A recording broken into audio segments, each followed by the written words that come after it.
En el día de Acción de Gracias, mi hija siseó entre dientes: «Cállate, viejo. A nadie le interesan tus historias». En un instante, todo cambió. Me levanté, me fui, bloqueé el acceso a las cuentas, cancelé su hipoteca y abandoné el país. La traición es algo sencillo. Las consecuencias no lo son. Al día siguiente, mi teléfono mostraba 104 llamadas perdidas. Antes de continuar, suscríbete al canal, dale like al vídeo y cuéntanos en los comentarios desde dónde nos escuchas. El tenedor tembló apenas en mi mano. No lo suficiente para que alguien en la mesa lo notara, pero yo lo sentí. Para allá, viejo. A nadie le importan tus historias. Estamos aquí para celebrar, no para escuchar tus días de gloria. La voz de Connie cortó el comedor como una lámina de metal desgarrándose. Las 3 amigas que había invitado, cuyos nombres ya había olvidado, de pronto encontraron sus platos fascinantes. Ralph, mi yerno, sonreía mirando su teléfono, los pulgares deslizando la pantalla. El cadáver del pavó estaba entre nosotros, casi completamente deshuesado. Yo había estado hablando de 1985, de los $800 que reuní para alquilar mi primer espacio en Fletcher Autoworks, del gerente del banco que se rió en mi cara. Estaba a mitad de explicar cómo dormí en el taller aquel primer invierno para ahorrar en renta cuando ella me interrumpió. Ahora el silencio me presionaba los oídos. Dejé el tenedor con cuidado, miré a mi hija. Su rostro mostraba pura irritación, mandíbula tensa, ojos entrecerrados. No había vergüenza por hablarme así frente a invitados. No había arrepentimiento, solo molestia porque yo había interrumpido el ritmo de su cena de Acción de Gracias. La cena que yo había hecho posible, en la casa que yo había hecho posible. Me puse de pie despacio, mis rodillas crujieron. 67 años arrastrándome bajo autos, levantando motores, arrodillado sobre concreto. Tomé mi chaqueta del respaldo de la silla y me la puse con movimientos deliberados y tranquilos. «¿A dónde vas?», preguntó Connie con un tono más agudo. «Aún no hemos comido el postre». Caminé hacia la puerta principal. Detrás de mí, Ralph le susurró algo al hombre sentado a su lado. Alcancé a oír parte. Por fin. El tipo nunca sabe cuándo dejar de hablar. La puerta se cerró con un clic suave, no un portazo.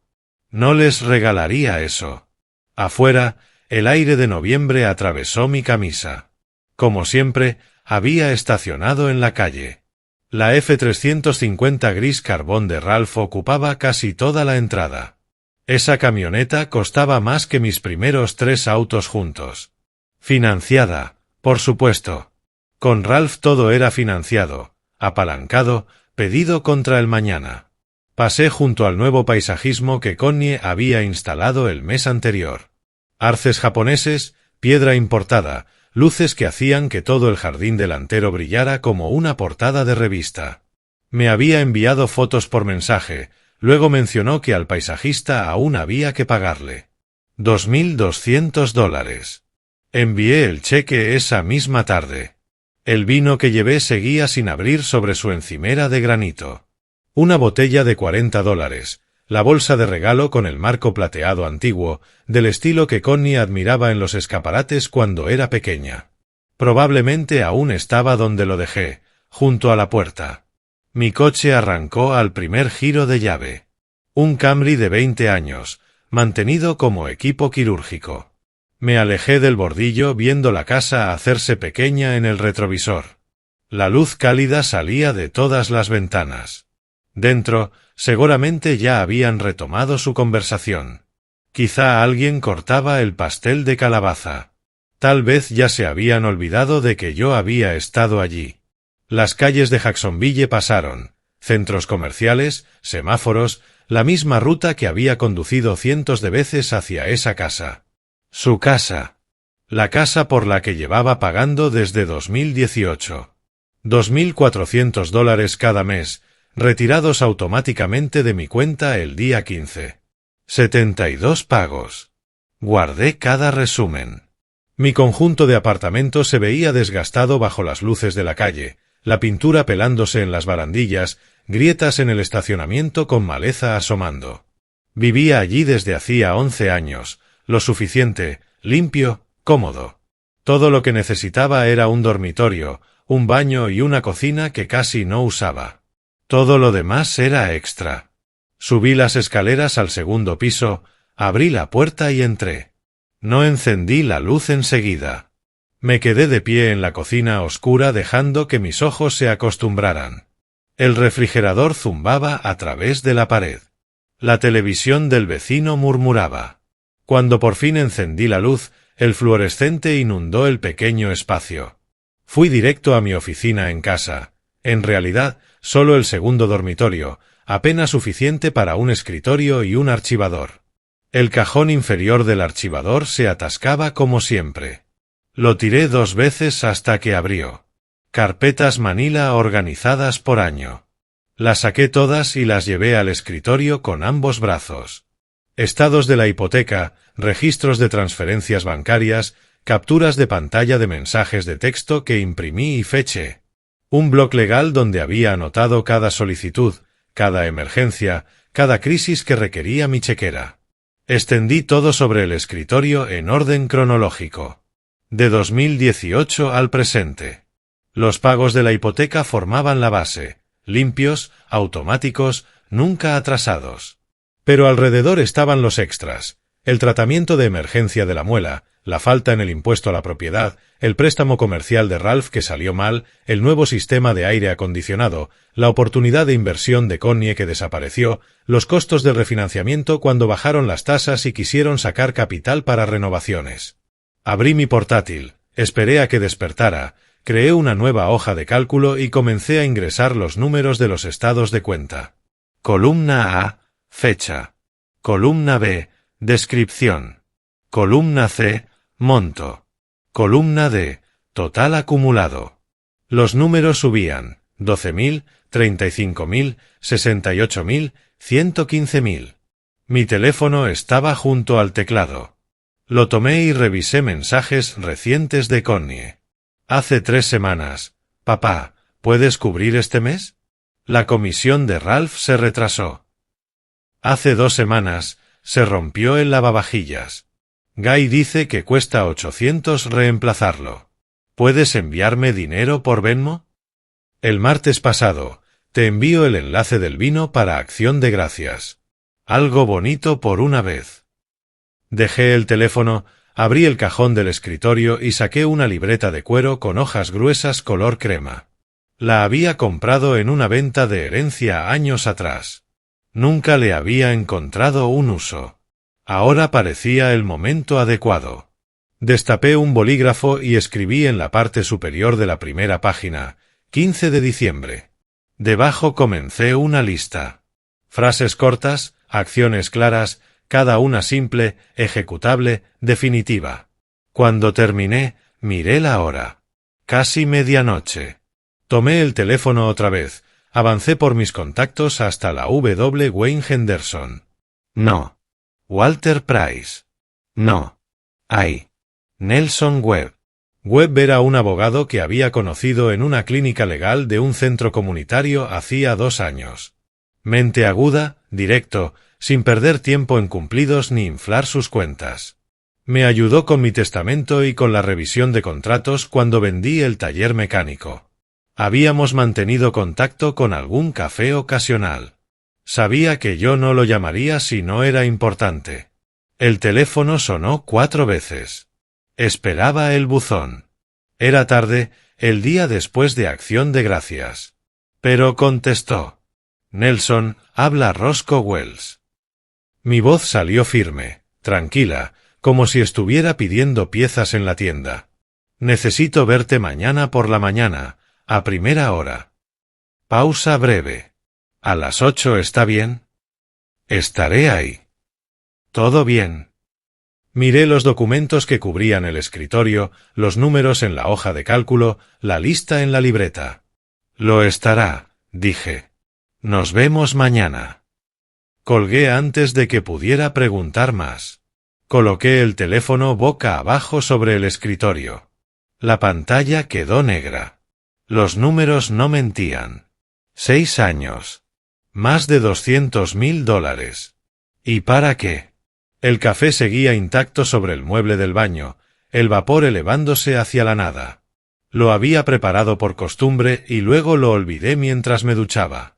El agua caliente se había enfriado antes de que me diera cuenta. No importaba. No estaba cansado. Me vestí con unos pantalones caqui y una camisa azul marino perfectamente planchada, el mismo conjunto que usaba cuando asistía a reuniones del ayuntamiento, en aquellos tiempos en que luchaba por cambios de zonificación para pequeños negocios. Profesional, pero sin pretensiones. Reuní los documentos de la noche anterior, alineé los bordes, los guardé en una carpeta manila y miré mi reloj. 7:15. El tráfico sería ligero la mañana después de Acción de Gracias. El centro de Jacksonville estaba casi vacío.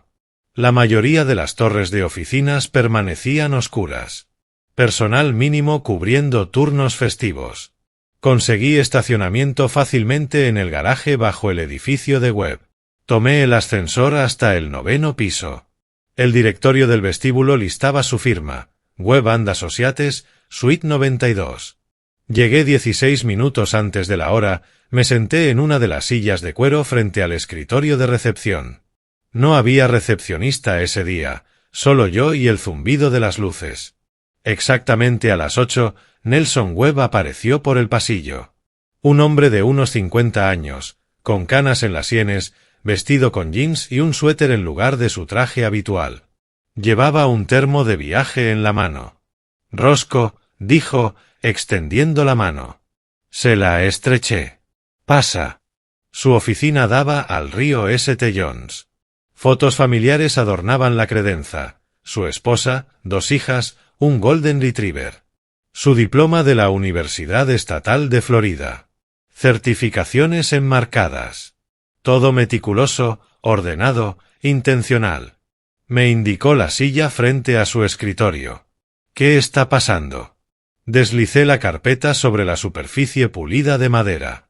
La abrió y comenzó a leer el primer documento, un estado de hipoteca de Wells Fargo. Sus ojos bajaron por la página, luego pasó a la siguiente hoja. Transferencia bancaria. Otro estado de hipoteca. Una impresión de mensajes de texto. Su expresión cambió de interés cortés a algo más difícil de interpretar. ¿Cuánto tiempo? 6 años, desde 2018. Siguió leyendo, sacó el bloc donde había registrado los pagos suplementarios y pasó su dedo por la columna de números. Cuando terminó, dejó todo con cuidado, giró hacia su computadora, tecleó algo y miró la pantalla. Estatutos de Florida, capítulo 689, dijo, señalando el monitor. Revocación de regalos bajo circunstancias específicas. Una de esas circunstancias es la ingratitud extrema o el abuso por parte del beneficiario. Me miró. Con lo que me has mostrado, tienes base legal. La casa sigue siendo tuya. La transferencia de regalo puede revocarse. ¿Cómo funciona? Abrió otro documento en su pantalla. Presentamos una revocación notariada del acta de donación ante el registro del condado. Notificamos a Wells Fargo que dejarás de hacer los pagos y que estás invocando tu derecho a recuperar la propiedad. Congelamos o cerramos cualquier cuenta conjunta. ¿Plazos? Iré al grano. Puedo tener la documentación lista en 3 días. La presentación tarda otros 2. Pero hay una cuestión estratégica. Se recostó en su silla. Si presentas esto, tu hija lo sabrá de inmediato. ¿Estás preparado para esa conversación? Pensé en el rostro de Connie en la mesa de Acción de Gracias. La irritación. El desprecio. La mueca de Ralph. La manera en que todos habían vuelto a reírse apenas salí por la puerta. Quiero que lo descubran en el peor momento posible, dije. No cuando yo esté aquí para escuchar excusas. La expresión de Webb no cambió, pero algo en sus ojos se agudizó. Comprensión. Asintió despacio. ¿Cuándo? Me voy del país. El 15 de diciembre. Costa Rica. Me quedaré un tiempo. Sacó una calculadora, introdujo números, Escribió algo en un bloc y deslizó la hoja hacia mí. 27.600. Ese es tu gasto total documentado, dijo. Hipoteca, suplementos, emergencias, todo. Hizo una pausa. Presentamos todo el 16 de diciembre, el día después de que te vayas. La empresa hipotecaria los notificará dentro de 24 horas. Para entonces, ya estarás fuera de alcance. ¿Cuánto tardarán en perder la casa? Si no pueden hacer los pagos, entre 4 y 6 meses para que avance un proceso de ejecución hipotecaria. Pero el impacto psicológico llega de inmediato, en el momento en que abran esa carta certificada. Me sostuvo la mirada. ¿Eso es lo que quieres? Pensé en el paisajismo, en los nuevos gabinetes de cocina que Connie dijo necesitar, en la camioneta de Ralph en la entrada, en cómo mis historias de construir algo desde cero los aburrían. En cómo mi presencia en su mesa había sido tolerada, no bienvenida. Sí, dije. Webb volvió a su computadora y empezó a escribir. Necesitaré que firmes algunos documentos, poder notarial para presentar todo mientras estás fuera del país. Declaraciones notarizadas. Tendré todo listo para el lunes. Cobra lo que tengas que cobrar por servicio urgente. No me preocupa eso, respondió. Luego se detuvo, me miró otra vez. ¿Seguro que quieres irte a Costa Rica? He pensado en eso durante un año. Renové mi pasaporte la primavera pasada. No era mentira. Lo había pensado, solo que no en serio hasta la noche anterior. Pasamos otros 40 minutos en detalles, números de cuenta, tiempos específicos, protocolos de contacto mientras estuviera en el extranjero. Webb tomaba notas en un bloc legal, meticuloso y preciso. Cuando terminamos, me acompañó a la puerta. Te contactaré el lunes, dijo. Disfruta el viaje, Roscoe. En el ascensor, no sentí nada. Ni satisfacción ni rabia, solo una claridad hueca, como mirar a través de un cristal limpio. Mi teléfono vibró al llegar al garaje. Un mensaje de texto. Connie, papá, perdón por ayer. ¿Vendrás en Navidad? Me senté en el asiento del conductor, leí el mensaje 2 veces. Perdón por ayer. No perdón por lo que dije. No perdón por cómo te traté. Solo perdón por ayer, como si hubiera sido un cambio de clima. Puse el teléfono boca abajo en el asiento del pasajero sin responder, encendí el motor y regresé a casa. Esa tarde, abrí mi portátil en la mesa de la cocina, escribí, vuelos Jacksonville a San José, Costa Rica, 15 de diciembre en la barra de búsqueda, encontré un vuelo directo a las 10:45 de la mañana. Boleto solo de ida. Introduje los datos de mi tarjeta de crédito, presioné confirmar compra. El correo de confirmación llegó 30 segundos después. Siguiente paso, la página del banco. Inicié sesión en la cuenta de ahorros conjunta que compartía con Connie. La cuenta que abrimos cuando cumplió 18, en aquellos años en que pensé que enseñarle sobre manejo del dinero la ayudaría a valorarlo. Saldo actual, $47.200. Casi todo proveniente de mis depósitos. Dinero que había reservado para emergencias, para sus emergencias. Abrí una nueva cuenta personal de ahorros, transferí 47.000, dejé 200 en la cuenta conjunta. Suficiente para mantenerla técnicamente abierta, pero inútil para cualquier otra cosa. Luego llamé a la agente inmobiliaria que me ayudó a comprar este apartamento hace 11 años. María, algo. Encontré su tarjeta en mi billetera, aún allí después de tanto tiempo. María, habla Roscoe Wells, dije. Necesito vender rápido. Acepto ponerlo por debajo del valor de mercado. Ella hizo preguntas. Respondí con frases cortas. Dijo que pasaría mañana a evaluar la propiedad y comenzar el papeleo. Le agradecí y terminé la llamada. En mi estantería, entre un manual de reparaciones y una caja de documentos fiscales, había un pequeño álbum de fotos de cuero azul, con los bordes desgastados. Lo saqué, lo llevé a la mesa y lo abrí. Connie a los 6 años, sin sus dientes frontales, sosteniendo un dibujo de nuestra familia.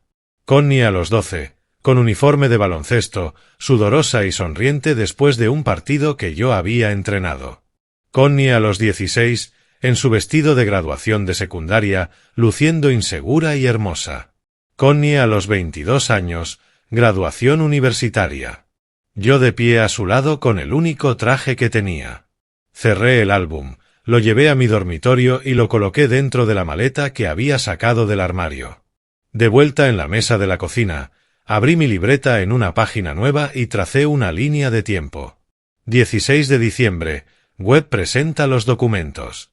20 de diciembre, llegan los avisos del banco. Enero, primer pago perdido. 15 de enero, segundo pago perdido. Febrero, avisos de incumplimiento. Marzo, inician las acciones de ejecución hipotecaria. Mi teléfono vibró de nuevo. Otro mensaje de Connie. ¿Puedes también enviar el pago del jardinero? Está preguntando otra vez. Guardé toda la conversación en mi laptop. Capturas de pantalla con fecha, organizadas, evidencia de que yo había mantenido el contacto, de que ella seguía pidiendo, de que yo había respondido, hasta que dejé de hacerlo. No bloqueé su número todavía. Eso vendría después, cuando aterrizara, cuando Webb hubiera presentado todo y ya no hubiera posibilidad de que Connie me llamara en un momento de debilidad que no existía, pero que podría existir. Tomé un bolígrafo. Rodeé el 15 de diciembre en el calendario sobre mi escritorio, luego rodeé el 16 de diciembre con tinta roja. 2 semanas. Entonces entenderían lo que se siente perderlo todo de golpe. A la mañana siguiente, llamé a Webb antes de las 8. Nada se presenta antes del 16 de diciembre, dije. Ni un día antes. Entendido, respondió él, con su misma calma profesional. Todo está preparado. Ejecutaré el 16 a las 9 en punto. Y Wells Fargo recibirá notificación el mismo día. Electrónica y por correo certificado. Por la tarde, tu hija lo sabrá. Colgué y dejé el teléfono sobre el mostrador de la cocina. 2 semanas. 14 días para desaparecer mientras aparentaba absoluta normalidad. 3 días después, me senté frente a una bancaria en la sucursal del centro de Wells Fargo. El mismo banco que tenía la hipoteca de Connie. Departamento distinto, representante distinta. Una mujer de unos 30 años, cabello impecable, sonrisa ensayada. Deslicé el formulario de cierre de cuenta por su escritorio. Lo revisó, su expresión cambió apenas. Esta es una cuenta conjunta con Connie Wells Morgan. Ella será notificada del cierre. Lo sé. Procéselo hoy. ¿Puedo preguntar el motivo de? No. Tecleó algo en su computadora, se detuvo. El saldo es de $47,000. ¿Cómo desea recibir? Transferencia bancaria, respondí, entregándole un papel con los datos de mi nuevo banco en Costa Rica. Complete la transferencia antes de que termine la jornada. Procesó todo sin más preguntas, profesionalidad cubriendo la evidente curiosidad. A las 4 de la tarde recibí confirmación. El dinero se había transferido. La cuenta conjunta ya no existía. Al final de esa semana, mi apartamento tenía comprador. Oferta en efectivo por $220,000. El agente inmobiliario, un hombre delgado llamado Marcus, que usaba demasiado perfume, cuestionó mi precio. Está dejando dinero sobre la mesa, dijo, de pie en mi sala. La velocidad importa más que la ganancia. Se encogió de hombros. A un vendedor motivado no se le discute. El comprador quería cerrar antes de Navidad. Firmé la documentación el 9 de diciembre. El dinero llegaría a mi cuenta el 28 de diciembre. Para entonces, yo estaría muy lejos. Durante esas 2 semanas, mi teléfono se encendía constantemente. Connie, cada mensaje más frecuente que el anterior. Cada uno mostrando su creciente ansiedad. Papá, ¿estás enojado? Ralph quiere hablar contigo. Llámame cuando veas esto. Necesitamos 8,500 para reparar el techo. ¿Puedes ayudarnos? Respondí una vez. Martes por la tarde, 10 de diciembre. Una sola palabra, ocupado. Nada más, sin explicación. Solo esa palabra y luego silencio de nuevo. Ella llamó 2 veces después. No contesté. Dejé que entraran al buzón de voz. No escuché los mensajes. El 14 de diciembre, me reuní con Bonnie Preston en una cafetería cerca de Riverside. Una mujer de unos 50 años, cabello gris entrecano recogido hacia atrás, un blazer profesional que había visto varias escrituras de propiedades. Webb me la había recomendado. Discreta, experimentada, sabía manejar situaciones complicadas sin hacer preguntas innecesarias. Deslicé una carpeta sobre la mesa. Dentro, los detalles de la propiedad de Connie, información hipotecaria, valor estimado según comparables recientes. Bonnie abrió la carpeta, leyó la primera página y me miró. Esta es la casa de su hija. Pronto volverá a ser mía. Me estudió un momento. Esto es delicado, supongo. Mucho, pero completamente legal. ¿Puede manejarlo? He manejado cosas peores. Cerró la carpeta. ¿Cuándo lo necesita? 16 de diciembre. Le enviaré confirmación esa mañana. Esté lista para ponerla en venta de inmediato. Sin preguntas. Asintió una sola vez. Esperaré su llamada. Nos dimos la mano. Me levanté primero, caminé hacia mi coche en el estacionamiento. La temperatura había bajado. Diciembre en Florida significaba 60 en lugar de 80. Necesitaría ropa más abrigada en las montañas de Costa Rica. No que importara demasiado. Esa noche regresé a mi apartamento por última vez como residente. La mayor parte de mis muebles había sido vendida al comprador.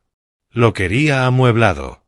Lo que quedaba estaba ordenado junto a la puerta. 2 maletas, una bolsa para el portátil, una caja de documentos que enviaría aparte. Las paredes estaban desnudas. Agujeros donde antes colgaban cuadros. Rectángulos más claros donde los marcos habían bloqueado el sol. 11 años comprimidos en 2 piezas de equipaje. Recorrí cada habitación una vez. Cocina, encimeras vacías, fregadero limpio. Baño, nada en el botiquín. Dormitorio, colchón en el suelo, sábanas dobladas a los pies. Sala, eco cuando di un paso. Mi teléfono vibró. Connie nuevamente. Papá, por favor llámame. Necesitamos hablar de Navidad. Lo leí, no respondí. Dejé el teléfono boca abajo en el mostrador. En el dormitorio, abrí ambas maletas. En la primera, ropa, artículos prácticos, pantalones, camisas, una chaqueta, zapatos cómodos. Nada elegante. Nada que extrañaría si nunca volvía. En la segunda, documentos, portátil, pasaporte, el álbum azul con fotos de Connie a diferentes edades, un sobremanila con copias de todos los documentos legales que Webb había preparado. Copias de seguridad en 2 memorias USB. Todo lo necesario para empezar de nuevo, o para demostrar lo que había hecho, según fuera necesario. Miré mi reloj. 8:15 de la noche. Mi vuelo salía a las 10:45 de la mañana siguiente. Había puesto la alarma a las 4:30. Tenía tiempo de sobra. Llevé las maletas junto a la puerta, las coloqué una a cada lado y observé el apartamento vacío una última vez. Mañana desaparecería. Al día siguiente, ellos entenderían. Apagué las luces, cerré la puerta detrás de mí, escuché el clic de la cerradura, bajé las escaleras con ambas maletas y conduje hasta un hotel económico cerca del aeropuerto. Me registré con mi nombre. Habitación 237. Cama individual, paredes delgadas, olor a limpiador industrial. Me acosté completamente vestido, mirando el techo. El reloj despertador en la mesita brillaba en rojo. 9:03. 9:04. 9:05. El sueño llegó al final. Sin sueños. Definitivo. La alarma chilló a las 4:30. Yo ya estaba despierto. Me duché rápido, Me vestí con jeans y una camisa abotonada. Cómodo para 12 horas de viaje. Revisé 2 veces el baño, el armario, debajo de la cama. Nada olvidado. El checkout fue automático. Había pagado con tarjeta al llegar. A las 5:15 ya iba en camino. El aeropuerto internacional de Jacksonville apareció entre la oscuridad de la mañana, iluminado como una pequeña ciudad.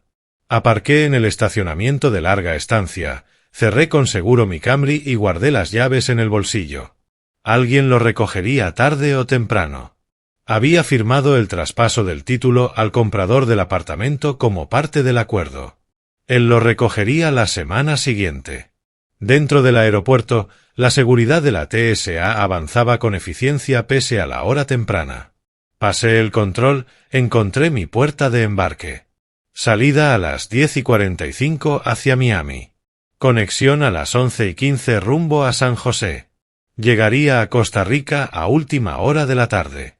En la sala de espera, saqué mi teléfono. Un último mensaje antes de desaparecer del mapa. Escribí con cuidado: me voy de vacaciones. No me molesten. Lo envié a Connie. Observé el estado cambiar a entregado. Luego saqué un clip de mi billetera, abrí la bandeja de la tarjeta SIM, retiré el diminuto chip y caminé hacia el basurero más cercano. Lo dejé caer entre vasos de café y restos de pases de abordar. De vuelta en mi asiento, apagué el teléfono por completo. La pantalla quedó negra. Lo guardé en la bolsa del portátil. El abordaje empezó a las 10:20. Encontré mi asiento, pasillo, fila de salida de emergencia. Nadie a mi lado. La azafata pasó con bebidas antes del despegue. ¿Café, señor? No, gracias. El avión despegó a las 10:50, 5 minutos tarde. Observé la costa de Florida encogerse por la ventana. Aguas verdes, luego azules, después nubes, luego nada. Abrí mi portátil, revisé los documentos que había descargado antes de salir, registros de la propiedad, estados de cuenta, la línea de tiempo de web, todo organizado, respaldado, listo. No necesitaba internet. Solo confirmar que no había olvidado nada. No lo había hecho. Miami vino y se fue. Una escala de 1 hora. Compré un sándwich que no comí. Abordé el segundo vuelo. Dormí casi todo el trayecto. San José apareció entre aperturas de nubes, montañas, techos rojos, vegetación densa y verde. El avión descendió. Las ruedas tocaron concreto. Estaba a 5 horas y 2000 millas de Jacksonville. Aduanas tomó 20 minutos. Mostré mi pasaporte, expliqué que estaba de turismo, quedándome 2 meses inicialmente. El oficial estampó la página sin interés. Bienvenido a Costa Rica. Afuera tomé un taxi y di al conductor una dirección en Escazú, un suburbio al oeste de la ciudad. El apartamento que había alquilado en línea, 950 al mes, amueblado, contrato a corto plazo. El casero me había enviado por correo las llaves y el código de la entrada. El taxi avanzó por calles desconocidas, negocios con letreros en español, parques con árboles que no sabía nombrar. Todo se sentía distante, ajeno. Exactamente lo que necesitaba. El complejo de apartamentos estaba en una ladera con vista a las montañas, construcción moderna, paredes blancas, portón de seguridad. Pagué al conductor, llevé mis maletas por 2 tramos de escaleras hasta la unidad 3B. La llave funcionó al primer intento.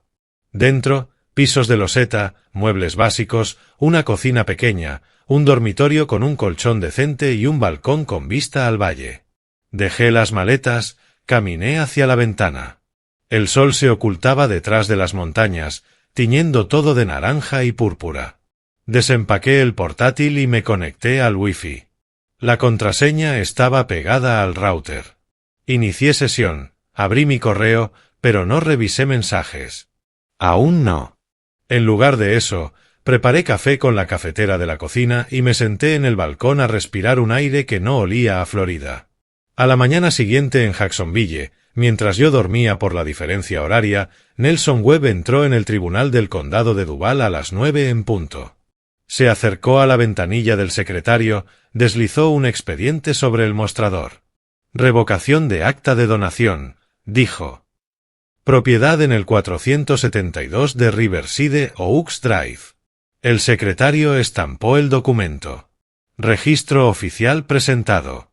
Al mismo tiempo, Webb dejó un sobre en el buzón exterior del tribunal. Para Wells Fargo Mortgage Services, Departamento de Mitigación de Pérdidas, notificación oficial de que Roscoe Wells cesaba todos los pagos hipotecarios a partir del 1 de enero de 2025. A última hora de la tarde en Florida, mediados de la tarde donde yo bebía café en Costa Rica, el sistema de Wells Fargo procesó la notificación. Protocolos automáticos se activaron. Se generó un correo electrónico. Se imprimió una carta certificada. Connie estaba en casa cuando su teléfono vibró. Vio el remitente, Wells Fargo. Abrió el mensaje. Imagino su rostro palidecer, el temblor en su mano, la confusión, luego la helada llegada de la comprensión. Se lo mostró a Ralph. Lo leyeron juntos en la pantalla de su móvil, luego en su portátil. El patrocinador de pago de su hipoteca ha retirado su obligación financiera. Pago de $2.400 debido el 1 de enero de 2025. Si no se realiza, resultará en procedimientos de incumplimiento y posible ejecución hipotecaria. Imagino la voz de Ralph, estrangulada. ¿Qué significa esto? ¿Él? ¿Tu papá hizo esto?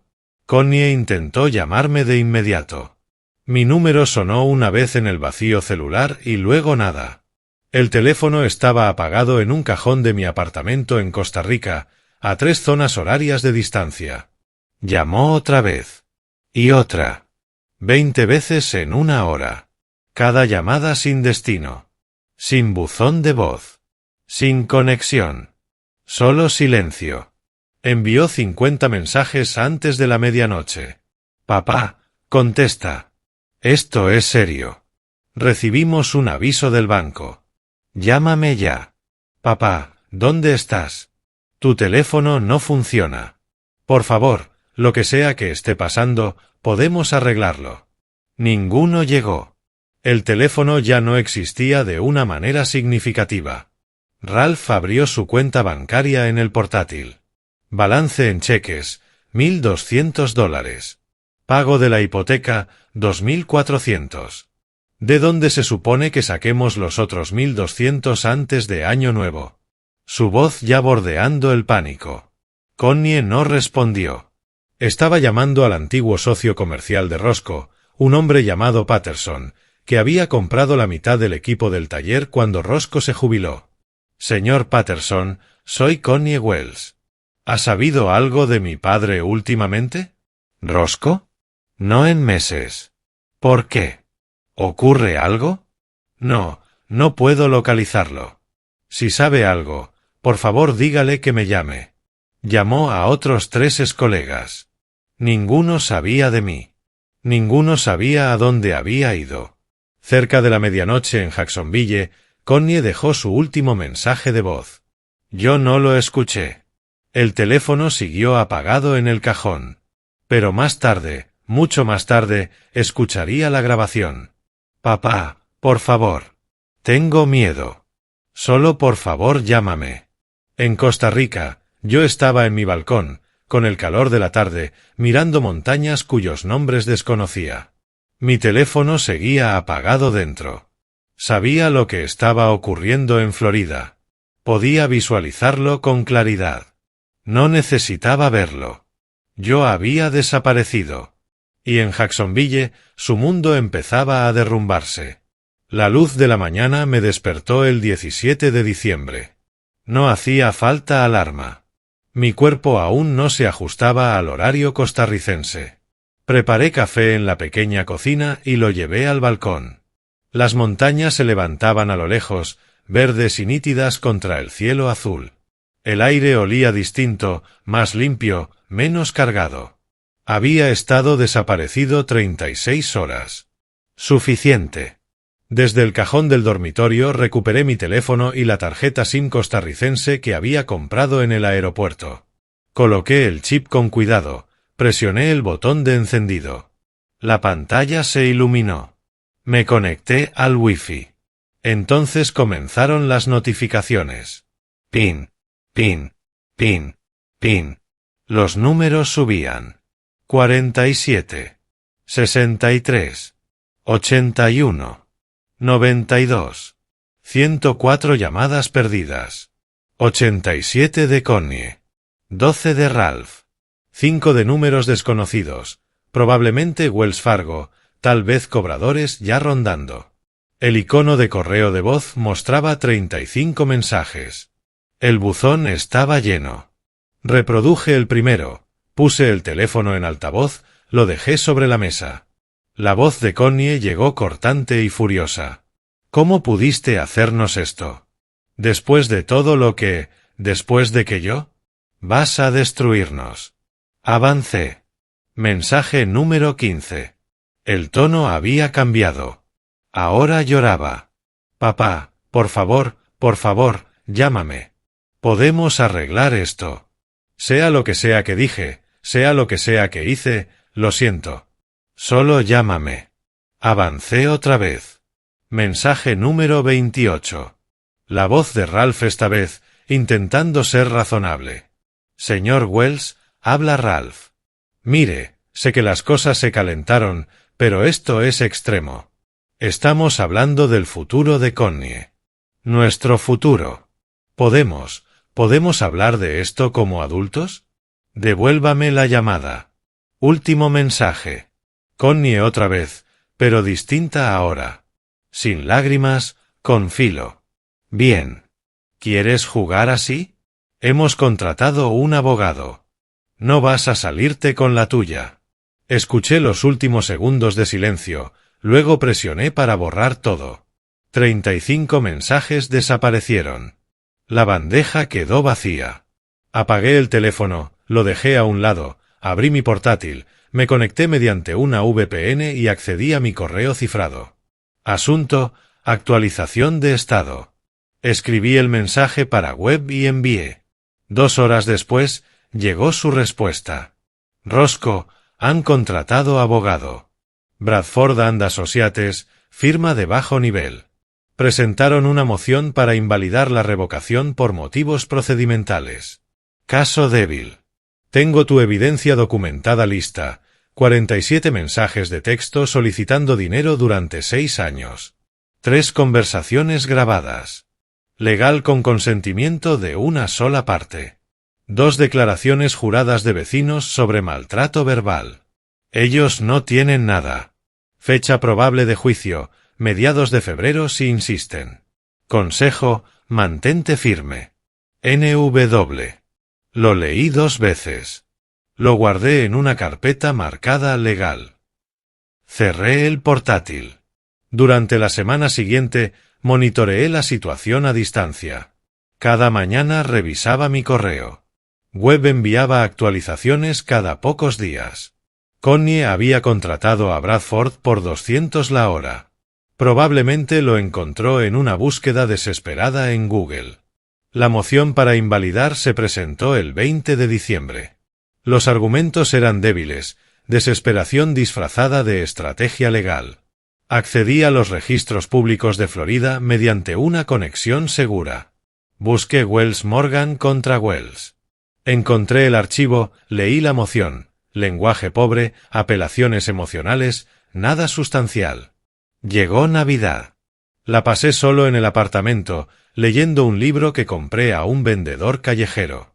La trama no importaba, solo era algo para ocupar la mente mientras el plan se ejecutaba por sí mismo al otro lado del continente.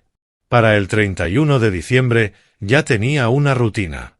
Café en la mañana en el balcón. Caminatas por las calles tranquilas de Escazú por la tarde. Cenas en pequeños restaurantes donde nadie conocía mi nombre ni le interesaba aprenderlo. Me preparaba para acostarme temprano cuando apareció una notificación en la pantalla de mi portátil. De Connie Wells Morgan. Asunto, por favor, papá. La abrí. Papá, ya entendimos que estuvimos mal. Perdónanos.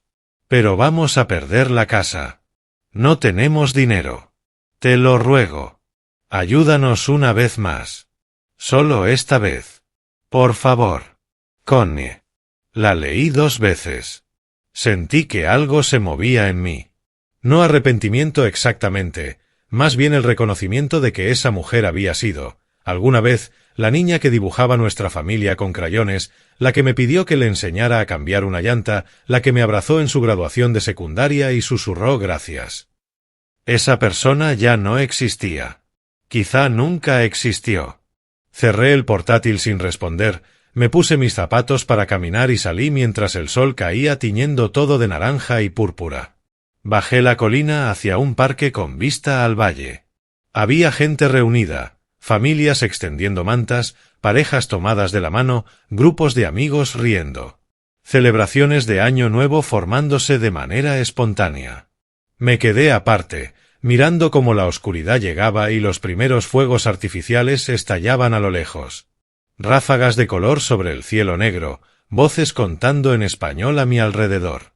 Llegó la medianoche. La gente celebró, se abrazó, brindó por lo que fuera que el nuevo año representaba. Yo permanecí solo, con mi teléfono apagado en el bolsillo. En Florida, Connie seguramente actualizaba su correo esperando mi respuesta. Esperaría mucho tiempo. El nuevo año había llegado. Con él, el primer pago hipotecario perdido. El reloj corría. El 1 de enero amaneció claro en Jacksonville, como si la claridad hiciera peor la mala noticia. Connie y Ralph estaban en la mesa de la cocina. En la pantalla del portátil, su estado bancario. Saldo en la cuenta corriente, $1,200. Pago hipotecario debido ese día, 2.400. Necesitaban 1.200 de inmediato. No tenían nada. Tenemos que vender algo, dijo Ralph, con voz plana, derrotada. ¿Qué? ¿Qué tenemos que valga algo? Ralph miró por la ventana hacia su camioneta. La F-350 gris carbón que había comprado hacía 2 años. Su orgullo, el vehículo que había financiado por 60 meses al 8% de interés porque su historial crediticio no le daba mejores términos. La camioneta, dijo en voz baja. Esa tarde, estaban en un lote de autos usados en Phillips Highway. Un vendedor rodeó la F-350 con desinterés practicado, pateó las llantas, abrió el capó, revisó la parte trasera. «Puedo ofrecer 7.500», dijo. «En efectivo, hoy». «Esa camioneta vale 12.000», respondió Ralph conteniendo la rabia. El vendedor se encogió de hombros. «No cuando necesitas venderla en 2 horas. Son 7.500 o buena suerte en Craigslist». Ralph miró su camioneta. El libro de pagos estaba en la guantera. Aún debía 19.000. 8.500, dijo por fin. Última oferta. El vendedor lo pensó, luego asintió. Trato hecho. Ralph firmó el título, tomó el efectivo, pidió un Uber desde el lote y no miró atrás. Durante la semana siguiente, reunieron el resto como pudieron. Connie pidió prestados $3.000 a 2 amigas. Llamadas incómodas, promesas de devolver pronto que sonaban vacías incluso al decirlas. Hizo un préstamo de día de pago en una oficina de un centro comercial, firmando formularios que no leyó con cuidado, $1.000 al 35% de interés, a pagar en 30 días. Para el 8 de enero, habían logrado cubrir el pago hipotecario, apenas. El resto del dinero sumaba $10.100. Quizás suficiente para 4 meses si eran extremadamente cuidadosos. Pero a mitad de mes, su abogado llamó con noticias. Bradford tenía documentos esparcidos por su escritorio, el teléfono presionado entre su hombro y su oreja. «Hay una discrepancia de fechas aquí», dijo. Diciembre de 2018 en la escritura, pero el sello del notario dice diciembre de 2019. Connie se inclinó hacia adelante en la silla frente a él. «¿Qué significa eso?» «Significa que tenemos base para impugnar. No es mucho, pero es algo. ¿Podemos ganar?» Bradford dudó. Podemos retrasar. Quizá. Presentó la moción el 15 de enero. Error técnico en la documentación de la donación. Solicitud para invalidar la revocación por deficiencia procesal. 3 días después, recibí el correo de Webb en Costa Rica. Rosco, moción presentada por la contraparte. Error clerical en la fecha. Diciembre de 2018 versus diciembre de 2019 en notarización. Audiencia fijada para el 10 de febrero, 9 de la mañana est, por Zoom. Es ruido procedimental. La evidencia de ingratitud es irrefutable. Peor escenario, la jueza ordena volver a presentar y añade 2 o 3 meses. Mejor escenario, se desestima de inmediato. Recomiendo asistir por vídeo para demostrar compromiso. NW. Estaba sentado en un café de Escazú leyendo el mensaje en mi teléfono. A mi alrededor, la gente pedía café en español rápido. Afuera, palmeras se mecían con la brisa cálida. Un error clerical. Una sola fecha mal escrita. No cambiaba nada fundamental. Solo añadía demora a lo inevitable. Escribí mi respuesta. Procede. Asistiré por vídeo si es necesario.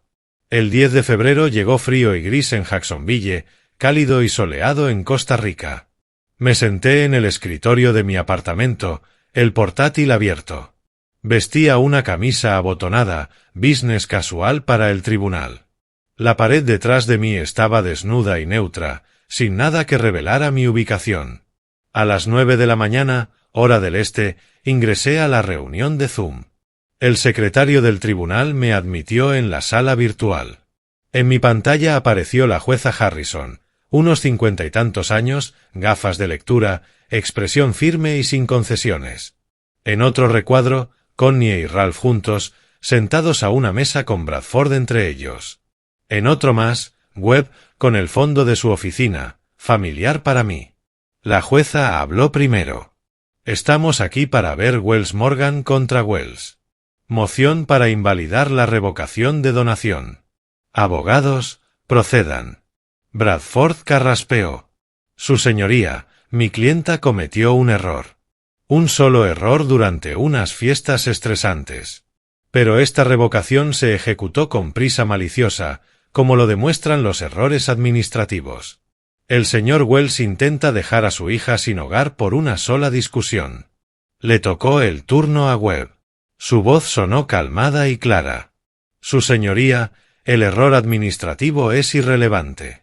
El Estatuto de Florida 689-01 exige solo un cumplimiento sustancial con los requisitos de forma. La revocación se basa en una ingratitud documentada durante 6 años. No por una discusión. Compartió su pantalla. Aparecieron hilos de mensajes de texto. Docenas. Fechas y horas visibles. Nombres tachados, pero el patrón era obvio. Petición tras petición, emergencia tras emergencia. He presentado 47 mensajes de texto, continuó Webb, 3 grabaciones de audio obtenidas legalmente bajo la ley de consentimiento de una sola parte de Florida y declaraciones juradas de 2 vecinos confirmando maltrato verbal. Reprodujo un clip de 10 segundos. La voz de Connie. Deja de hablar, viejo. A nadie le interesan tus historias. En mi pantalla vi como el rostro de Connie palidecía. Ralph bajó la mirada hacia la mesa. La jueza revisó los documentos en silencio durante 3 minutos. Tomó notas en un bloc amarillo y, finalmente, miró a la cámara. Considero que el error administrativo no es suficiente para invalidar la revocación. La evidencia de ingratitud es amplia y está bien documentada. Pausa. Sin embargo, dadas las circunstancias, otorgo a la parte demandada 60 días para asegurar una vivienda alternativa hasta el 15 de abril. La revocación se mantiene. El señor Wells conserva todos los derechos sobre la propiedad. El golpe digital del mazo sonó artificial, pero final. Bradford cerró su carpeta. Connie cubrió su rostro con las manos. Ralph inclinó la cabeza sobre la mesa. Observé sus reacciones en mi pantalla. No sentí nada. Ni satisfacción, ni reivindicación. Solo la silenciosa confirmación de que todo avanzaba exactamente como estaba previsto. La jueza se desconectó. Webb se desconectó. Cerré el portátil, me puse de pie, estiré los brazos, caminé hacia la ventana. El sol brillaba en Costa Rica. Un día hermoso. En Jacksonville, Connie y Ralph permanecieron en silencio cuando la reunión terminó. La pantalla del portátil mostraba The Meeting Ascended en letras grises. Ralph habló primero. 60 días. 15 de abril. Connie no respondió. Solo se quedó mirando la pared. Mi teléfono vibró. Un mensaje de Webb. Victoria limpia. Revocación ratificada. 60 días para desalojar. Siguiente paso, poner la propiedad en venta. Escribí mi respuesta. Listo. La jueza les había dado 60 días. No serían suficientes. Ralph caminaba por la sala. 6 pasos hasta la ventana. Giro. 6 pasos de regreso al sofá. Sus manos se cerraban en puños, se abrían y se cerraban otra vez. Esto es tu culpa, dijo, la voz tensa, rabia contenida. Todo. Esa cena de acción de gracias. Cállate, viejo. ¿Recuerdas decir eso? Connie, sentada en el sofá, ojos rojos e hinchados. Ah, ¿y ahora todo es culpa mía? Tú estabas ahí. No dijiste nada. Yo no le dije que sus historias eran aburridas. No, tú solo estabas ahí, riéndote con tu teléfono. La discusión murió tan rápido como empezó. ¿Para qué seguir? El tribunal ya había dictado sentencia. Les quedaban 54 días. 2 semanas después, Connie se reunió con una agente inmobiliaria en una cafetería del centro. La había encontrado por recomendación de una amiga. En su mente, Connie trazaba planes desesperados. Vender la casa a ellas mismas, dividir las ganancias con su padre, que todos obtuvieran algo. La agente abrió su tableta, escribió la dirección, tecleó unas veces, entornó los ojos y luego miró a Connie con un destello de lástima. Señora Wells Morgan, usted no es la propietaria legal de esta casa. ¿Cómo dice? Hemos vivido aquí 6 años. Vivir en un lugar no la convierte en dueña. Giró la tableta y le mostró la pantalla. ¿Ve esto? Propietario registrado, Roscoe Wells. Revocación presentada el 16 de diciembre, aprobada el 10 de febrero. Usted figura como ocupante, no como propietaria. El café en la taza de Connie se enfrió mientras ella miraba esas palabras. En Costa Rica, yo estaba sentado en mi escritorio leyendo un correo de Webb. Roscoe, actualización. La casa vuelve a ser legalmente tuya. Hipoteca impaga. Wells Fargo exige un saldo de $220,000 más penalidades. Valor actual del mercado, 385,000. Opciones. 1. Dejar que el banco ejecute la propiedad. Afecta tu crédito. Toma 6 meses. 2. Vender ahora. Dinero rápido. Corte limpio. Tú decides. NW. Escribí mi respuesta sin dudar. Véndela. Ponla en 360,000. Contacta a Bonnie Preston. Quiero todo hecho en 30 días. Presioné enviar. Cerré el portátil. No quería esa casa. No quería los pagos hipotecarios. No quería ninguna conexión con ese lugar. Venta rápida, corte limpio, seguir adelante. Bonnie Preston recibió mi autorización el 2 de marzo. Para el 4 de marzo ya había tomado las fotos del anuncio, caminando por la casa mientras Connie y Ralph estaban en el trabajo, con un fotógrafo capturando cada habitación, iluminación profesional, escenografía, espacios despejados. La casa lucía mejor en las fotos de lo que jamás había lucido en persona. Connie llegó esa tarde y encontró una caja de seguridad en la puerta principal y un cartel de se vende plantado en el jardín. Me llamó de inmediato. La llamada no entró. Número bloqueado. Intentó por correo. Rebotó. Dirección no válida. Intentó por mensaje de texto. Error al enviar. Me había vuelto totalmente inalcanzable. La semana siguiente, Connie y Ralph comenzaron a buscar alquileres. Con sus ingresos combinados de 75.000 al año, podían pagar quizá 1.500 al mes. Pero cada apartamento pedía depósito de seguridad, primer mes, último mes, tarifas de solicitud, un total de entre $4.500 y $5.000 iniciales. Ellos tenían, después de gastos, quizá 3.000. Connie devolvió un portapapeles a la administradora de una oficina de alquiler. La mujer tecleó algo en su computadora, frunció el ceño. Lo siento. Su puntaje crediticio, requerimos un mínimo de 650. Usted está en 590. Podemos pagar doble depósito. Las políticas son políticas. Lo siento. Intentaron en otros 6 lugares. El mismo resultado. Los pagos hipotecarios tardíos habían destrozado su crédito. Nadie les alquilaría. Para el 12 de marzo, Bonnie me trajo una oferta. Una pareja joven, compradores primerizos, pago en efectivo, 360.000, sin contingencias de inspección, cierre rápido. Acepté en menos de una hora. La venta cerró el 26 de marzo. Recibí $360.000. Pagué el saldo de Wells Fargo, 220.000. Pagos de cierre, 3.000. Ganancia neta, 137.000. Transferí el dinero a mi cuenta en Costa Rica. La casa ya no era mía. Ya no era de ellos. Había desaparecido. El 15 de abril llegó frío y gris en Jacksonville. El alguacil del condado de Duval llegó a las 9 de la mañana en un vehículo oficial. Profesional, no agresivo, simplemente cumpliendo su trabajo. Tocó la puerta. Ralph abrió. Amigos, necesitan estar fuera para las 5 de la tarde. Llévense lo que puedan. El resto será retirado mañana. Connie apareció detrás de Ralph. Su voz salió pequeña. ¿A dónde se supone que vayamos? La expresión del alguacil se suavizó un instante. Ese no es mi departamento, señora. Pero deben salir. Habían estado empacando durante días. Maletas, cajas, bolsas de basura llenas de ropa. Ralph había comprado un Honda Civic de segunda mano después de vender la camioneta. Tenía 9 años, 140.000 millas, pero funcionaba.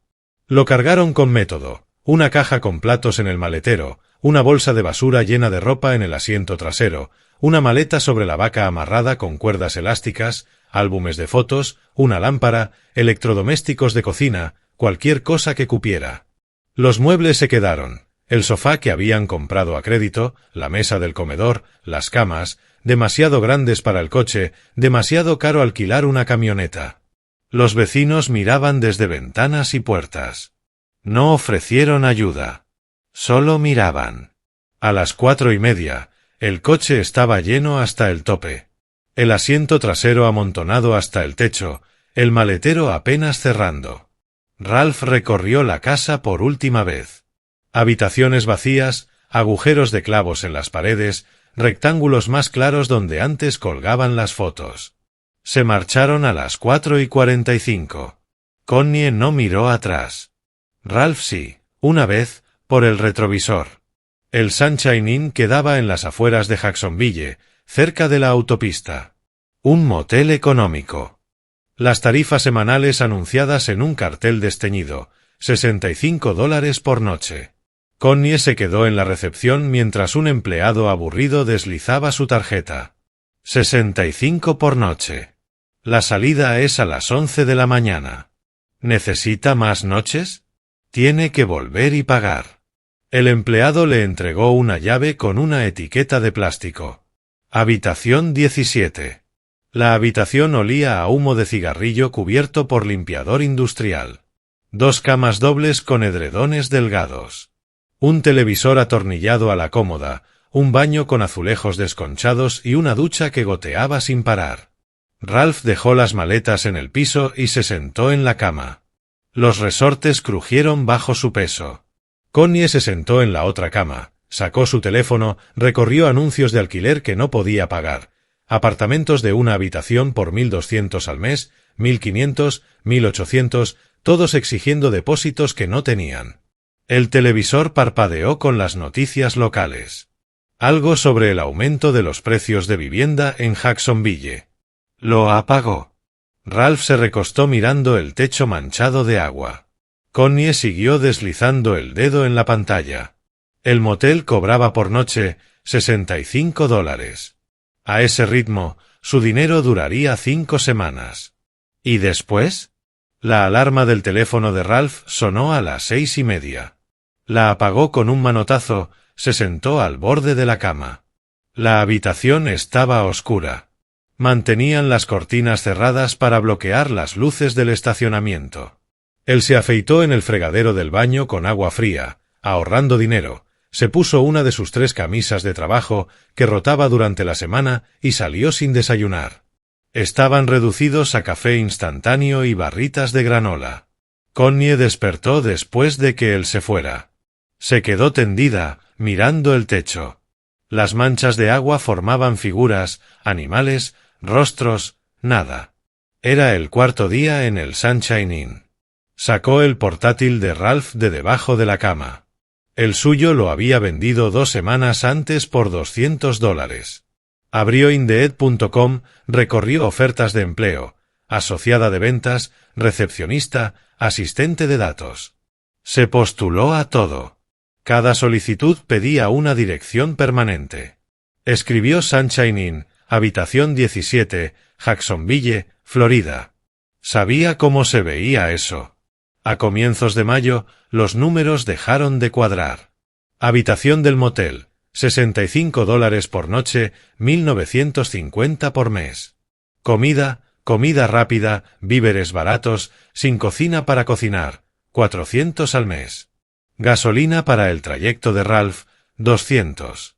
Facturas de teléfono, 120.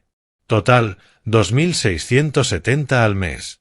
Ingreso de Ralph en el concesionario, 2.800. Tal vez sus comisiones habían disminuido. Desempleo de Connie, nada todavía. La solicitud seguía en proceso. Cada semana perdían terreno. El 7 de mayo, sonó el teléfono de Connie. El nombre de la dueña del salón en la pantalla. Hola, Connie. Escuché que estás en un motel. La voz de la dueña sonaba a simpatía falsa. Lamento tu situación, pero no podemos permitir que la inestabilidad afecte al salón.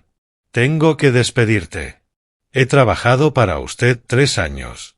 Deme otra oportunidad. Lo siento. Es definitivo.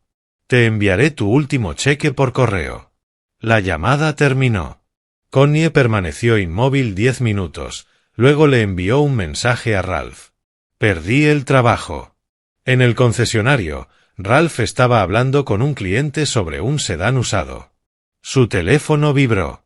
Miró la pantalla, pidió disculpas, caminó detrás del edificio, se apoyó en la pared y cerró los ojos. Su gerente lo llamó aparte 2 días después. Ralph, llevas 8 años aquí. Nunca te había visto así. 2 semanas sin una sola venta. ¿Qué está pasando? Problemas personales. Voy a recuperarme.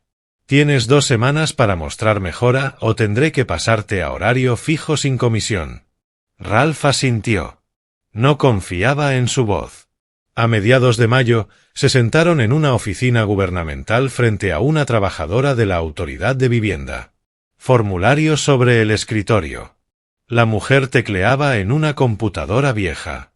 Son elegibles para sección 8, pero la lista de espera es de 8 a 12 meses. El estómago de Connie se desplomó. No tenemos 8 meses. Vivimos en un motel. Lo entiendo, pero hay 4.000 familias antes que ustedes. Lo siento. Los añadió a la lista. Número 4847. A finales de mayo, Ralph regresó al motel y se sentó en su cama. No encendió la televisión. Solo se quedó sentado. Mi madre llamó. Tiene un dormitorio libre en Georgia. Podríamos quedarnos allí, sin pagar alquiler hasta recuperarnos. La mandíbula de Connie se tensó. No voy a vivir con tu madre. El orgullo es caro, Connie. Apenas estamos comiendo. Dije que no. Entonces, ¿cuál es tu plan? Porque nos estamos quedando sin dinero. Ella no tenía respuesta. En la última semana de mayo, su cuenta corriente mostraba $312. El siguiente cheque de Ralph no llegaría hasta dentro de una semana. Comenzaron a saltarse comidas. El teléfono de Connie fue suspendido, no pudieron pagar los $120. Ralph conservó el suyo, pero apenas lo cargaba, ahorrando electricidad.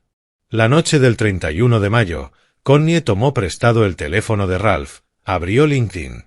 La única red social donde mi perfil seguía activo, donde no la había bloqueado.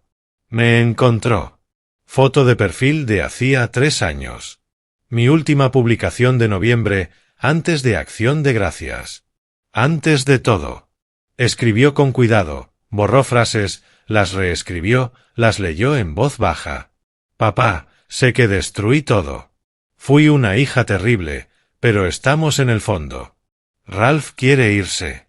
Estoy perdiéndolo todo. No te pido dinero. Solo saber que estás vivo. Que en algún lugar todavía exista alguien a quien alguna vez le importé. Connie. Presionó enviar. Miró la pantalla. Enviado hace 3 horas. Actualizó. Nada. En Costa Rica, casi nunca reviso LinkedIn, pero esa noche algo me hizo abrirlo. Tal vez costumbre. Tal vez curiosidad. Apareció la notificación. Mensaje de Connie Wells Morgan. Lo abrí, lo leí despacio. Papá, sé que destruí todo. Lo leí 2 veces, sentí algo moverse. Quizás lástima, quizás simple reconocimiento de lo lejos que había caído. La niña que dibujaba a nuestra familia con crayones, que me pedía que le enseñara a cambiar una llanta. Luego recordé Acción de Gracias. Su mirada al otro lado de la mesa, el desprecio, la humillación pública, la risa del resto cuando yo ya no estaba. Cerré el mensaje sin responder. Apagué el portátil, salí al balcón. El sol caía detrás de las montañas, tiñendo todo de naranja y púrpura. Mañana borraría el mensaje. Esa noche, solo observé cómo el cielo cambiaba de color. En Jacksonville, Connie se sentó en la cama del motel, el teléfono en la mano, actualizando LinkedIn.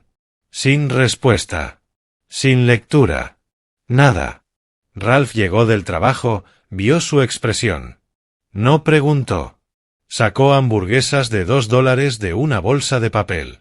Comieron en silencio. El televisor permaneció apagado. No podían permitirse la distracción. Ralph habló desde su cama. No va a responder. Connie siguió actualizando de todos modos. La pantalla mostraba lo mismo cada vez. Mensaje enviado. Sin respuesta. Ella esperaba que yo la salvara. Yo no iba a regresar. El café en Escazú se había convertido en mi rutina matutina. Llegaba a las 8, pedía un café, abría mi libro de alemán. La mesera ya conocía mi pedido. Conjugar verbos se sentía productivo, con propósito. Pero las noches eran distintas. Cada noche, durante 3 semanas, el mismo sueño. Connie a los 7 años corriendo hacia mí después de la escuela con un dibujo que había hecho. Nuestra casa, monigotes tomados de la mano, un sol amarillo en la esquina. La alzaba sobre mis hombros mientras ella reía. Luego el sueño cambiaba. Connie adulta, en la mesa de Acción de Gracias, el rostro retorcido de desprecio. Nadie quiere escuchar tus historias, viejo. Despertaba empapado en sudor frío, el corazón golpeando. Al amanecer, me quedaba en el balcón, mirando la nada. 8 de junio, revisión matutina del correo electrónico. Casi todo basura o boletines. Entonces, uno de una dirección desconocida me llamó la atención. Terise.m.Martínez Salón email. Asunto, sobre Connie. Estuve a punto de eliminarlo. Luego lo abrí. Señor Wells, Sé que esto no es asunto mío, pero Connie lleva viviendo en su coche las últimas 2 semanas. Ella y Ralph se están divorciando. Se ve terrible. Le he ofrecido ayuda, pero se niega. No sé si usted debería saber esto, pero si le queda algo de humanidad, es su hija. Necesita ayuda. Teresa Martínez. Lo leí 3 veces. Las manos me temblaban. El café se desbordó por el borde de la taza sobre la mesa del balcón. Tomé el teléfono y llamé a Webb. Respondió al segundo tono. Nelson, necesito que encuentres a alguien. ¿A quién? A Connie, mi hija. Necesito saber dónde está. ¿Qué está haciendo? Pausa. Luego. ¿Está seguro de que quiere saberlo? Contrata a alguien hoy. Pagaré lo que sea necesario. Webb percibió algo en mi voz. No hizo preguntas. Tendré información preliminar en 48 horas. 4 días después, el 12 de junio, llegó el correo. Asunto, como solicitado. Un archivo adjunto, informe CWM junio 2025.pdf. Mi cursor flotó sobre el archivo 10 segundos antes de hacer clic. El informe se abrió. Clínico. Profesional. Brutal. Sujeto, Connie Wells Morgan. Residencia actual, Honda Civic 2008, estacionado por las noches en Walmart Supercenter, 1250 Atlantic Boulevard, Jacksonville. Empleo, 3 trabajos de medio tiempo. Limpieza, 900 mensuales. Mesera en restaurante, 800 mensuales. Repartidora de comida, 500 mensuales. Ingreso total aproximado, 2.200. Insuficiente para depósitos de vivienda en Jacksonville, típicamente entre $3.000 y $4.500 por adelantado. El sujeto parece desnutrida, exhausta. El vehículo muestra señales de ocupación prolongada. Desplacé hacia abajo. Fotografías. Connie durmiendo en el asiento trasero del coche, acurrucada bajo una chaqueta vieja. Luz de la mañana a través de los cristales empañados. Connie a las 6 de la mañana saliendo del coche, estirándose, mirando alrededor para ver si alguien la observaba. Connie lavándose la cara en el baño de una gasolinera, cabello sin lavar, ojeras profundas, 20 libras menos de lo que recordaba. Parecía de 50, no de 38. Seguí leyendo. Ralph se había marchado a finales de mayo, se mudó a Georgia, a la casa de su madre. Los papeles de divorcio se habían presentado el 3 de junio. Sin contacto desde entonces. Ella estaba completamente sola. Dejé el portátil, salí al balcón, me senté en la silla mientras amanecía. Había pasado la noche en vela. Por primera vez desde Acción de Gracias, me hice la pregunta que había evitado. ¿Había valido la pena todo esto? Yo quería que entendiera las consecuencias, que sintiera lo que era perderlo todo. Pero esto no era entendimiento. Era destrucción. Mi hija dormía en un coche, se lavaba la cara en baños de gasolinera, trabajaba 3 empleos y aún así no podía permitirse un techo. Esa noche extendí las fotografías sobre la mesa del comedor, las estudié bajo la luz de la lámpara. Esa mujer durmiendo en un estacionamiento de Walmart. Yo había creado eso. Metódicamente. Legalmente. Justamente. Pero la justicia, descubrí, no se veía como la había imaginado.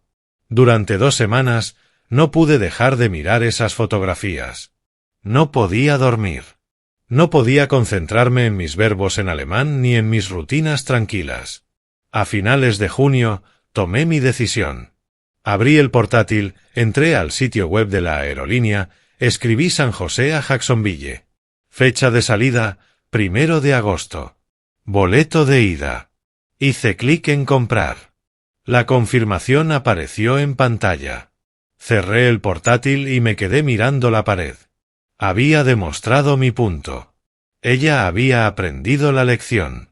Pero la justicia, estaba descubriendo, no se sentía como yo había imaginado.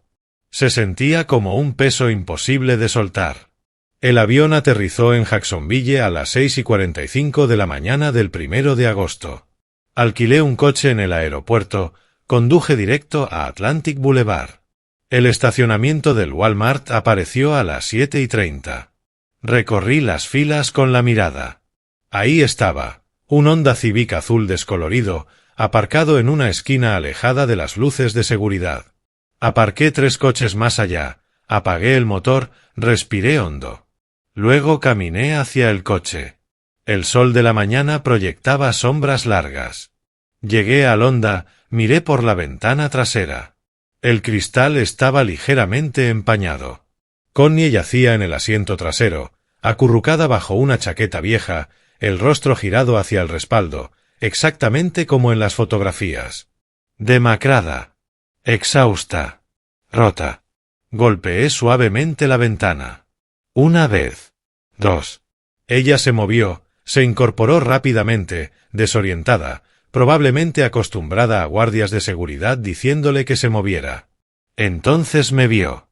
Su rostro pasó por una secuencia completa: miedo, confusión, reconocimiento, incredulidad. Me observó a través del cristal. Ninguno de los dos se movió. Finalmente, abrió la puerta y salió lentamente. Llevaba ropa de trabajo arrugada, pantalones negros, polo descolorido. Muy delgada. Ojeras profundas marcaban su cara. Nos quedamos allí parados. Ella no podía hablar. «Súbete a mi coche», dije. No era una petición. Su voz salió ronca, rota. «Papá, ¿qué estás?» «Solo súbete». Ella tomó una mochila del asiento delantero, cerró el Honda con seguro y me siguió. El trayecto tomó 15 minutos. Ninguno de los dos habló. Connie iba con la mochila sobre las piernas, mirando por la ventana, limpiándose las lágrimas ocasionales con el dorso de la mano. Entré en un pequeño complejo de apartamentos en Riverside, una unidad en planta baja, vecindario modesto, seguro. Aparqué y bajé del coche. Ella me siguió. Abrí la puerta del apartamento, la empujé y me hice a un lado. Connie entró despacio, mirando alrededor. Sofá, mesa, una pequeña cocineta, la puerta del dormitorio entreabierta. Mobiliario básico, limpio, nada lujoso. Se giró hacia mí, la boca entreabierta, a punto de hablar. «La renta está pagada por 6 meses», dije. «Después de eso, estás por tu cuenta. No voy a volver a ser tu cuenta bancaria, pero no voy a dejar que mueras en la calle». «Papá, yo no». Metí la mano en mi chaqueta, saqué un sobre blanco y se lo extendí. Ella lo tomó con ambas manos como si pudiera desaparecer. Lo abrió. Dinero en efectivo, $5,000. Y una hoja impresa, la dirección del Centro de Desarrollo Laboral. Las lágrimas le corrían por la cara. «No te he perdonado», dije. «Tal vez nunca lo haga. Pero eres mi hija, y esa es una línea que no cruzaré. Lo siento por todo», susurró. «Por aquella noche, por...». «Lo sé», respondí. «Pero el lo siento no arregla esto. Solo tú puedes arreglarlo». Señalé el sobre. $5,000 y esa dirección. Servicios de búsqueda de empleo. Úsalo bien. Es demasiado. Yo no puedo. Esto es todo lo que recibirás. Haz que valga la pena. Caminé hacia la puerta, me detuve con la mano en el pomo. ¿Construye algo, o no? Ahora es tu elección. ¿Te volveré a ver? La miré una última vez. No lo sé. Salí sin nada más que decir. Fui hasta mi coche, subí, encendí el motor. Por el retrovisor vi la puerta del apartamento aún abierta, y a Connie allí parada, observándome mientras me alejaba. No me fui de Jacksonville de inmediato. Durante 2 semanas me quedé en un hotel del centro, revisando cada día con Webb. A través de sus contactos supe que ella había encontrado trabajo, recepcionista en una clínica dental, $42,000 al año. Comenzó 3 días después de que yo le diera el apartamento. También había empezado terapia en un centro comunitario de salud, asistiendo puntualmente, manteniéndose al margen, reconstruyéndose. La observé desde lejos, sin hacer contacto. 28 de agosto, mi último día en Florida. Conduje hasta un cementerio en el lado sur antes de mi vuelo nocturno. Caminé hacia una tumba que no visitaba desde hacía años. Me quedé allí durante 20 minutos, manos entrelazadas. Mis labios se movían, no del todo en voz alta, no del todo en silencio. Finalmente asentí una vez, me di la vuelta y regresé al coche. En el aeropuerto, sentado en la sala de espera, mi teléfono vibró. Mensaje de un número desconocido. Gracias. No merezco esto, pero voy a cambiar. Lo prometo. Connie. Lo leí. Mi pulgar flotó sobre el botón de responder. Flotó. Luego bloqueé la pantalla. Guardé el teléfono. Me levanté cuando llamaron a mi grupo de abordaje. En el avión, tomé asiento junto a la ventana. Vi Jacksonville desaparecer abajo. Mientras ascendíamos, pensé en los 9 meses desde Acción de Gracias. Cada decisión, cada consecuencia, este final. Pensé en el sobre con dinero. En la llave del apartamento que había dejado sobre la mesa de la cocina. En el mensaje de texto sin responder en mi teléfono. La guerra había terminado. No con victoria ni derrota, sino con justicia. Ya no tenía familia. No como antes. Pero tenía algo que casi había perdido, mi dignidad. Mi autoestima. El conocimiento de que no volverían a usarme. Ella tenía una oportunidad ahora. 6 meses de techo, $5,000, un trabajo, un camino posible. Lo que hiciera con eso ya no era mi responsabilidad. Yo había trazado la línea, y eso era suficiente. Si te ha gustado esta historia, por favor dale like al vídeo, suscríbete al canal y comparte tus impresiones en los comentarios. Para escuchar la siguiente historia, haz clic en el recuadro de la izquierda. Gracias por ver.